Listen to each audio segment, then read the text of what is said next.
Hello Mahadev. आज हम माता जी की स्तुति करते हैं।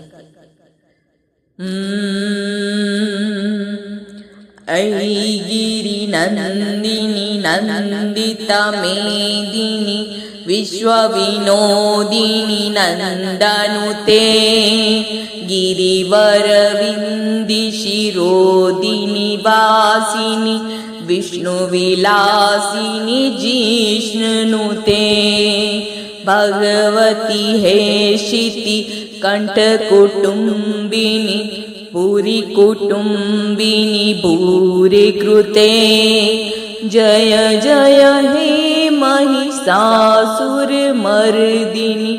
रम्यकपर्दिनी शैलसुते मां रम्यकपर्दिनी शैलसुते।